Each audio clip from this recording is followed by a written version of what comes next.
Hello children, good morning to all. Myself K.S. Badoria from Quick Physics. Welcome to this in this channel. Children, today I am taking a very important topic, rounding off. Yes, this topic is very important. Significant figures में आपने देखा होगा कि कुछ उसमें unwanted numbers आ जाते हैं जिनको हम अनसर्टेन डिजिट्स बोलते हैं। तो क्या हम सारे नंबर्स को लिख करके आंसर देते हैं? नहीं, वहाँ पे आपने देखा था कि हम उसे राउंडेड ऑफ करते हैं, कुछ डिजिट्स उसमें छोड़ देते हैं। किस डिजिट को छोड़ना है, किस में क्या कुछ ऐड करना है, ये जो है इसी को हम कहते हैं राउंडेड ऑफ, राउंडिंग ऑफ आप करते हैं। जैसे एग्ज़ाम में आपने देखा होगा बच्चों के मार्क्स आ जाते हैं 13.5, वो आते हैं कि साहब इसको 13.5 को 14 कर दो, है ना, राउंड ऑफ करके। तो इस तरह से राउंड ऑफ के भी कुछ रूल्स होते हैं। ऐसा नहीं है कि आप अपनी मर्ज़ी से कभी 1 ऐड कर दो, कभी 1 उसमें से नहीं ऐड करो, ये नहीं, इसके अपने कुछ रूल्स होते हैं।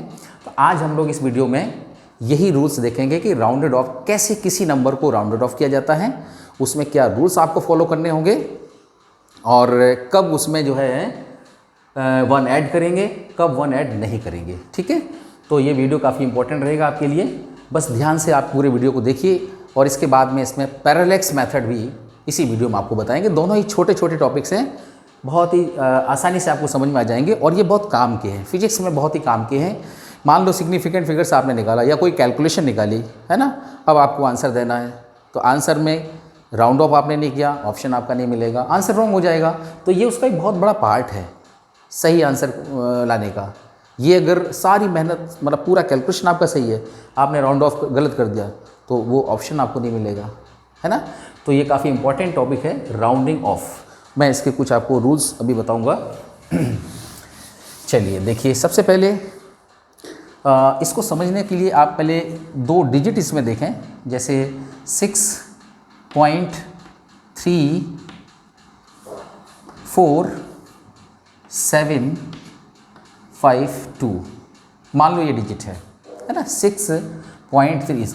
इसमें हमें डेसिमल के 2 प्लेस तक इसको राउंड ऑफ करना है, तो 2 प्लेस तो ये हो गई। अब उसके बाद की जो डिजिट्स है ना, ये आपको हटाने पड़ेंगे तीनों, 7, 5 एंड 2 को। क्या मैं डायरेक्ट इसको रब कर दूँ, सीधा आंसर दे दूँ, या इसमें कुछ ऐड करूँ? यही चीज़ आज हम यहाँ पे इस वीडियो में सीखेंगे कि ये राउंडिंग ऑफ कैसे करना है। इससे समझने से पहले आपको इसमें ये देखना पड़ेगा कि जहाँ से डिजिट को आप रिमूव कर रहे हैं उसकी डिजिट को हम कंसीडर्ड डिजिट बोलते हैं। दिस इज कंसीडर्ड डिजिट, ठीक है। और उसके पहले वाली डिजिट का नाम क्या है? Preceding digit. This is preceding digit. तो इसमें हम ये दोनों टर्म्स यूज करेंगे, प्रीसीडिंग एंड कंसीडर्ड। अब आप देखते रहना प्रीसीडिंग में क्या चेंज होना है या चेंज नहीं होना है, उसके हिसाब से आपको लिखना होगा। तो जो फर्स्ट रूल है वो ये है कि इफ कंसीडर्ड डिजिट, लिखते भी चलना साथ साथ, considered digit, if considered digit is greater, this is greater than 5 से बड़ी है, ये डिजिट 5 से ग्रेटर है, उस केस में प्रीसीडिंग डिजिट में हमें क्या चेंज करना होगा? Then add 1 in preceding digit. ये जो है रूल नंबर, प्रीसीडिंग डिजिट में 1 ऐड कीजिए। जैसे एग्जाम्पल में लेता हूँ यहाँ पे, सपोज 2.6762, ये जैसे नंबर है हमारे पास 2.6762। अब इसमें कंसीडर्ड डिजिट कौन सी हो जाएगी? ये, दिस इज कंसीडर्ड डिजिट, है ना, कंसीडर्ड डिजिट। और ये प्रीसीडिंग डिजिट, प्रीसीडिंग, ठीक है। अब जैसा मैंने इसमें बताया कि अब कंसीडर डिजिट आपकी 5 से ग्रेटर है, ये 5 से ग्रेटर है, 6 है तो 5 से बड़ी हो गई, तो उस केस में क्या करेंगे आप प्रीसीडिंग में 1 ऐड करेंगे और इसका जो राउंडेड ऑफ करके जो नंबर आएगा दिस विल बी 2.6 एंड 8, 7 में 1 ऐड कर देंगे। This is the rule number 1, first rule. Clear है? कंसीडर डिजिट अगर 5 से बड़ी है तो प्रीसीडिंग में 1 ऐड करना होगा। Rule number 2, if considered digit is less than 5, उसमें 5 से ग्रेटर थी, अब 5 से लेस है, then no change in preceding digit, आपको कोई चेंज नहीं करना उसमें। जैसे एग्जाम्पल 3.48.3239, नो यहाँ पे 3 and 9, ये जैसे है 3 पॉइंट है यहाँ पे 3.4839। अब इसमें आपका ये तो हो जाएगा प्रीसीडिंग डिजिट और ये हो जाएगी कंसीडर डिजिट। तो कंसीडर डिजिट यहाँ पे क्या है? लेस देन 5, जो मैंने यहाँ पे लिखा लेस देन 5, उस केस में प्रीसीडिंग डिजिट में नो चेंज, आपको इसमें कोई चेंज नहीं करना है। तो इसका आंसर इस रूल के हिसाब से होगा 3.48, नो चेंज, कोई इसमें 1 ऐड नहीं करना। यहाँ पे हमने 1 ऐड कर दिया था, क्यों कर दिया था? क्योंकि कंसीडर डिजिट 5 से बड़ी थी, यहाँ 5 से छोटी है, कोई चेंज नहीं करेंगे, सीधा आंसर ये हो जाएगा। तो ये रूल नंबर 2। इसके बाद rule number 3, rule number 3, rule number 3 ये है कि अगर कंसीडर डिजिट 5 से ना बड़ी है ना छोटी है, एग्जैक्ट 5 आ जाती है। इफ कंसीडर डिजिट, ऐसा हो सकता है, if considered digit is exact 5 and followed by any non-zero digits, अगर ऐसा होता है 5 तो है लेकिन उसके बाद में नॉन जीरो डिजिट्स आ रहे हैं, उस केस में क्या होगा? Then add 1 in preceding digit,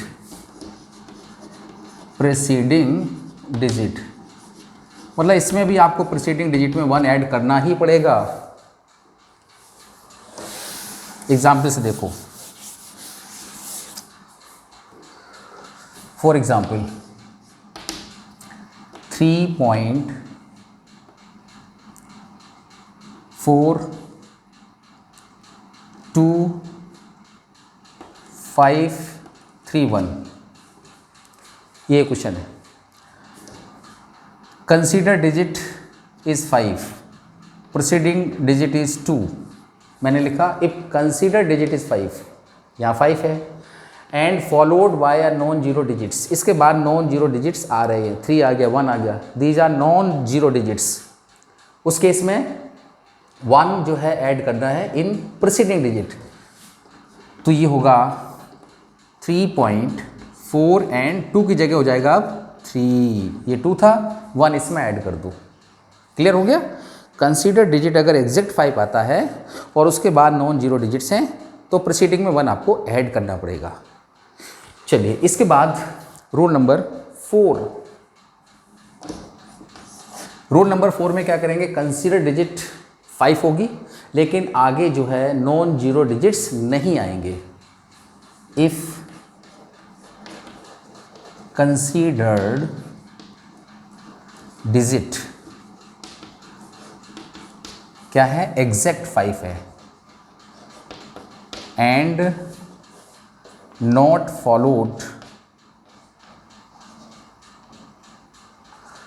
followed by any non zero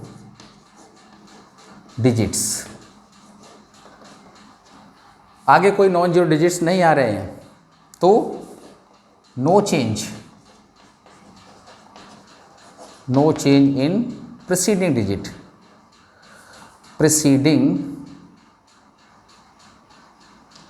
digits, ठीक है, प्रीसीडिंग डिजिट्स नहीं, डिजिट। एग्जाम्पल आप लेते हैं, जैसे 3.74 एग्जैक्ट 5 नॉन जीरो, नो, इसका रूल थोड़ा अलग है। Not followed by any non zero digits, तो जो है देखो, तो फिर है यहाँ पे आपको दो, यहाँ पे वो है केस, मैं यहाँ लिख रहा हूँ,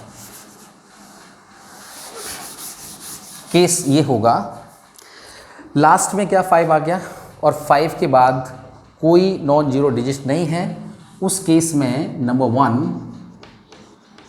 इफ प्रीसीडिंग डिजिट, ध्यान से देखना यही इंपॉर्टेंट है,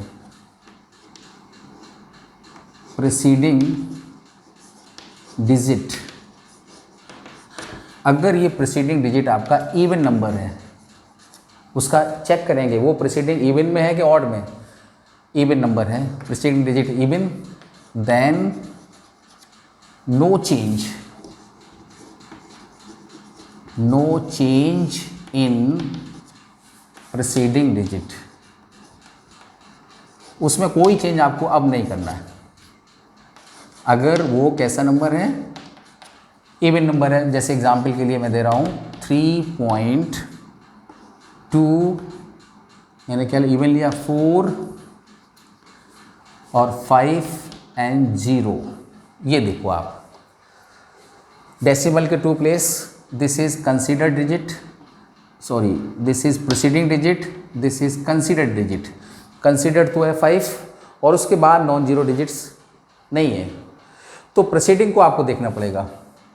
ये प्रीसीडिंग आपका कैसा है, इवन, 4 इवन नंबर होता है ना, तो आप इसमें कोई चेंज नहीं करेंगे इस लॉ के हिसाब से, और ये लिखा जाएगा 3.2 एंड 4 को 5 नहीं करेंगे क्योंकि 4 यहाँ पे इवन नंबर है, दिस इज इवन नंबर, 6 होता तो 6 रह जाता, लास्ट में 5 है, आगे कुछ भी नहीं है, 0 है या कोई कुछ नहीं लिखा है, तो पहले वाले नंबर को प्रीसीडिंग को चेक करो, अगर ये इवन है तो नो चेंज, अगर ये ऑड है तो इसमें 1 ऐड हो जाएगा, जो इसके केस नंबर 2 में अभी हम लिखेंगे, अगर यहाँ ऑड होता तो 1 इसमें ऐड हो जाएगा, वो मैं नीचे लिखने वाला हूँ। सेकंड केस इसका, if preceding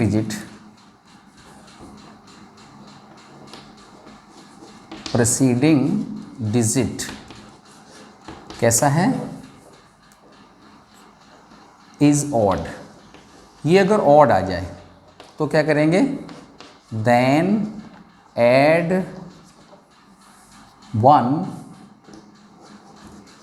in preceding digit, ठीक है, ये इसका रूल है। जैसे एग्जाम्पल 3.5750, ध्यान से देखना 3.5750, अब इसमें ये कौन सा डिजिट है, दिस इज प्रीसीडिंग, और 5 यहाँ पे कंसीडर्ड डिजिट है, तो मैंने लिखा कि इसके बाद है ना ऑड केस अगर आ जाता है ऑड, तो इसमें 1 ऐड हो जाएगा और इसका राउंड ऑफ करके आप लिखेंगे 3.58, दिस इज राउंडेड ऑफ। तो इस तरह से राउंडेड ऑफ के मैंने आपको 4 रूल बताए।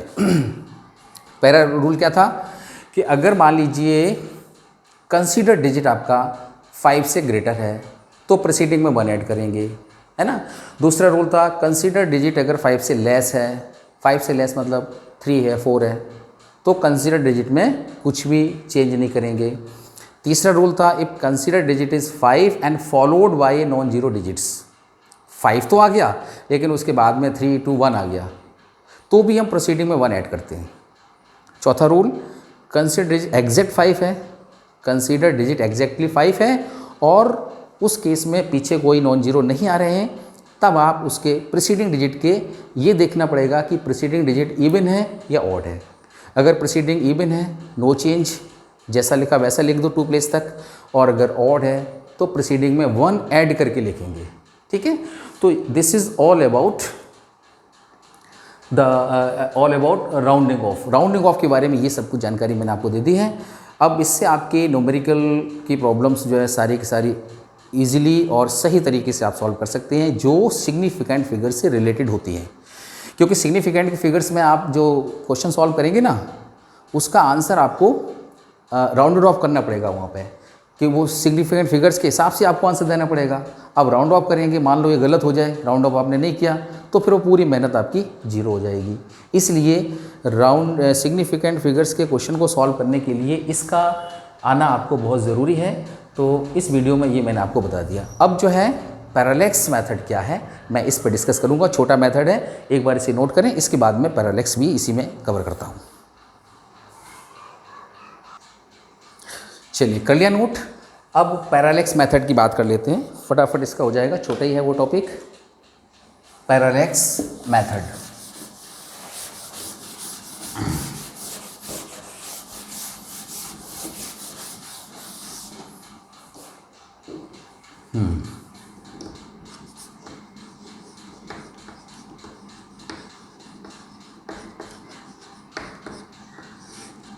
देखिए पैरालेक्स जो मेथड है ना, ये डिस्टेंस, लंबी डिस्टेंस को मेजर करना है उसमें काम में आता है। डिस्टेंस को मेजर करने के लिए हमारे पास 2 मेथड होते हैं, एक तो डायरेक्ट मेथड और एक होता है इनडायरेक्ट मेथड। मान लीजिए मुझे कोई 2 पॉइंट हैं, जैसे this is A point and this is B point, और मुझे इनके बीच की डिस्टेंस मेज़र करनी है। तो स्केल से आप ये डिस्टेंस ईजिली मेज़र कर सकते हैं, क्योंकि इसके दोनों पॉइंट आपके पास हैं, आपको दोनों पॉइंट की जानकारी है। आप वहाँ से वहाँ तक डिस्टेंस मीटर स्केल से या किसी सोर्सेज से मेजर कर सकते हैं। This is direct method. लेकिन जिसके सेकंड वाला एंड आपके पास नहीं है, बहुत दूर है, अब आप यहाँ से वहाँ तक कैसे मेजर करोगे? तो ऐसी डिस्टेंसेस को मेज़र करने के लिए हम जो है इनडायरेक्ट मेथड काम में लेते हैं। और इनडायरेक्ट मेथड में एक एग्जांपल मैं लेता हूँ, जैसे सपोज़ कीजिए आपके पास कोई बहुत हाइट का एक कोई माउंटेन है या टावर है कोई, है ना, ये PQ, और मुझे इसकी हाइट पता करनी है। तो यहाँ से ए पॉइंट से आप इसका टॉप का एंगल पता कर सकते हैं। This is angle θ1। यहाँ इंस्ट्रूमेंट ऐसे आते हैं, आप यहाँ से उस एंगल को मेजर कर सकते हैं। ये हाइट हमको पता नहीं है, यहाँ से मैंने एंगल पता कर लिया। यहाँ से कुछ डिस्टेंस चल करके बी पॉइंट पर आ करके ये डिस्टेंस आपको पता है, आपने खुद कवर की। यहाँ से मैंने सेकंड उसी का एंगल मेज़र किया, दिस इज़ θ2। अगर ये दोनों एंगल आपने मेज़र कर लिए, ये डिस्टेंस आपको पता है, तो you can find the height of this mountain और tower and this is x। ये भी आप पता कर सकते हैं। ये हाइट एंड डिस्टेंस मैं 10th क्लास स्टैंडर्ड में आपने सीखा था, है ना। तो ये दोनों एंगल आपने पता किए, डिस्टेंस आपको पता है, ये हाइट आप मेजर कर सकते हैं। चलो ये तो आपने पता कर लिया। लेकिन मान लीजिए डिस्टेंस बहुत ज़्यादा दूर है, स्टार्स, प्लैनेट्स, हमें उनकी डिस्टेंस पता करनी है, तो उसके लिए आपको पैरालेक्स मेथड काम में लेना पड़ेगा। अब आता है कि पैरालेक्स होता क्या है ना। मेथड तो बाद की बात है, पैरालेक्स होता क्या है। तो पैरालेक्स को समझने के लिए एक हम एक्सपेरिमेंट करते हैं, इसको समझाते हैं आपको क्या होता है पैरालेक्स। बच्चों देखो, जैसे मैं यहाँ पे एक पॉइंट बना देता हूँ ब्लैक बोर्ड पे, और यहाँ खड़े होकर के मैं इस एक आँख को बंद करके, एक आँख को मैंने बंद कर लिया और इससे जो है इसके टिप को उस पॉइंट पे इसको मैंने फोकस कर रखा है, राइट। एक आंख बंद करके देख रहा हूँ। इसके बाद में इस आंख को खोल के दूसरी आंख से देखूंगा तो इसकी जो पोजीशन है वो शिफ्ट हो जाती है यहाँ।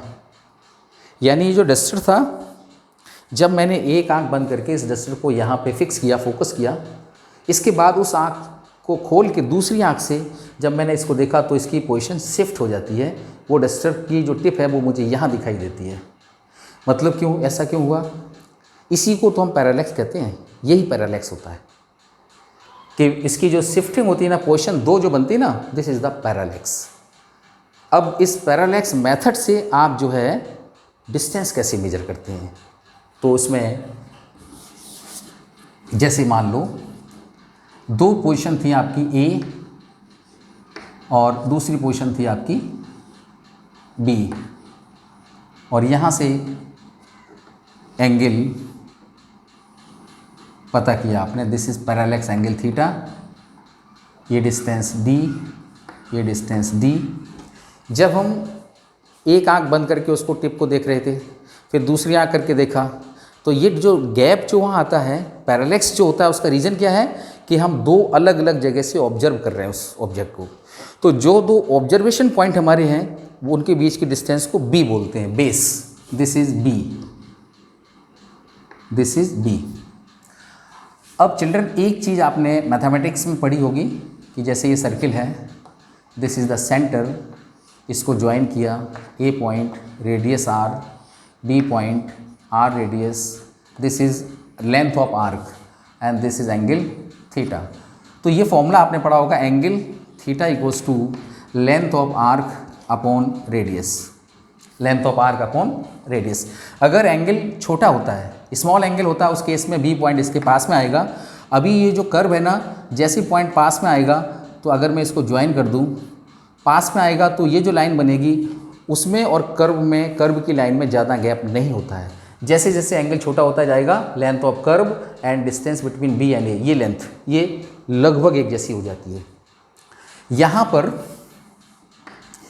Angle equals to length of arc, यहाँ पे बी और डिस्टेंस इसकी डी। एक्चुअली में जब कोई चीज़ बहुत दूर होती है तो ये डिस्टेंस भी स्ट्रेट हो जाती है ना, तो दिस इज डी।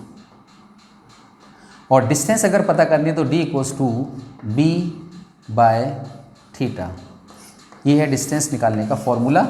यहाँ पे जो एंगल होता है, this angle is measured in radian, radian में आप इसे मेजर करेंगे। यहाँ पर अगर मैं b बाई डी की बात करूँ तो ये वैल्यू भी बहुत कम होती है, डिस्टेंस बहुत ज़्यादा है, b स्मॉल है, तो स्मॉल को जब बड़े डिस्टेंस से डिवाइड करेंगे तो this number will be very very less. उससे क्या होगा, एंगल छोटा माना जाएगा, है ना। ये वाला रूल यहाँ पे लग जाएगा। तो इस तरह से आप इसका डिस्टेंस निकाल सकते हैं। Distance equals to base upon parallax angle. Angle आपको दिया है, बेस दिया है, तो डिस्टेंस आपको मिल जाएगी। ओके, ध्यान ये रखना कि एंगल जो होता है उसको आपको रेडियन में कन्वर्ट करना चाहिए, तभी आंसर आपको मिलेगा। अब मान लीजिए इसमें सपोज कीजिए this is the position of sun. Okay, you know earth revolve around the sun in elliptical path, ये आपको पता ही है। ये अर्थ जो है सन के अराउंड 360 डेज 365 डेज में 1 ईयर में एक पूरा राउंड कवर करती है अर्थ, है ना। चलिए, किसी समय अर्थ, इसकी पोजीशन ये होती है, this is the position of earth E1। यहाँ से आप वेरी फार अवे डिस्टेंस पर किसी प्लैनेट को देखें या किसी स्टार को देखें। एक डिस्टेंस होती है फार अवे, एक डिस्टेंस होती है वेरी फार अवे, यानी उससे भी बहुत ज़्यादा दूर। तो वेरी फार अवे डिस्टेंस पे यहाँ पे कोई प्लैनेट है, this is very far and away. यहाँ से जब आप इसको देखेंगे तो ये स्ट्रेट लाइन बन जाती है, क्योंकि जब बहुत दूर होते हैं ना तो कर्व नहीं होता, सीधा स्ट्रेट हो जाता है। और एक फार अवे पे कोई प्लैनेट है, this is far away distance पर है। और यहाँ से आप इसको भी देखें और इसके बीच के एंगल को फाइंड करें, दिस इज मान लो θ1 एंगल है। वेरी फार अवे प्लैनेट को देखा, फार अवे प्लैनेट को देखा, उसके बीच का एंगल पता किया। 6 मंथ के बाद जब ये अर्थ यहाँ आ जाती है E2 पोजीशन पर, तो उसी तरह से एक far away, very far away planet हमने देखा और फार अवे प्लैनेट को, इसको देखा, इसके बीच के एंगल को जो कि θ2 मैंने नाम दिया, इसको पता किया। यहाँ से एक इसके पैरेलल लाइन ड्रॉ कर दी। अब ये एंगल इस एंगल के इक्वल हो जाएगा और ये एंगल इसके इक्वल हो जाएगा θ2, इसको यहाँ ज्वाइन कर दें तो ये पूरा एंगल आपको पता चल जाएगा, है ना। जब ये एंगल पता चल जाएगा तो हम इसकी डिस्टेंस निकाल सकते हैं। ये जो डिस्टेंस है ना, ये डिस्टेंस आप निकाल सकते हैं इस फॉर्मूले से। एंगल आपको यहाँ से पता चल जाएगा, यानी डिस्टेंस जो है, एंगल कितना हो जाएगा यहाँ पे, एंगल तो यहाँ टोटल हो जाएगा θ1 + θ2, पैरेलैक्स एंगल हो गया। अब डिस्टेंस के लिए आपको b/θ,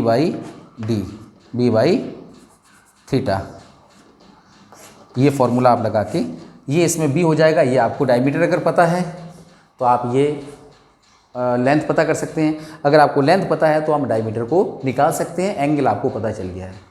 तो इस तरह से पैरेलैक्स मेथड से हम वेरी फार अवे या फार अवे डिस्टेंस पता कर सकते हैं और डायमीटर भी, अर्थ का, मून का, इसका डायमीटर भी आप इजीली निकाल सकते हैं। अप्रोक्स कहिए, इजीली तो एग्जैक्ट तो क्या होगा, अप्रोक्स इसका आंसर आपको मिल जाएगा। तो इस तरह से आपने आपको डिस्टेंस मेजर के दो तरीके बताए, एक डायरेक्ट मेथड और एक इनडायरेक्ट मेथड। ठीक है, इनडायरेक्ट मेथड में ये पैरेलैक्स मेथड आता है जो बहुत दूर की डिस्टेंस को मेजर करने के काम आता है। ओके, तो ये सब चीज़ आपको इस वीडियो में मैंने बता दी। वीडियो को जो है सब्सक्राइब करें और लाइक भी करें। अब नेक्स्ट वीडियो में कुछ और अच्छे टॉपिक्स मैं लेके आऊँगा, आप वीडियो ज़रूर देखें। जो वीडियो नहीं देखें, पुराने वीडियो भी आप देखें। इसमें मैंने आपको क्या नाम, इससे पहले सिग्निफिकेंट फिगर्स का वीडियो दिया था, एक ये वीडियो है। मेजरमेंट से रिलेटेड और भी वीडियोज़ हैं, और भी कुछ नए वीडियो, एरर से रिलेटेड जो वीडियो है वो अभी बनाएंगे हम आपको, वो भी देते रहेंगे। सारी वीडियो आप देखेंगे, पूरी फिजिक्स आपको कवर करवाऊँगा और ईजी तरीके से कराऊँगा। Okay, thank you.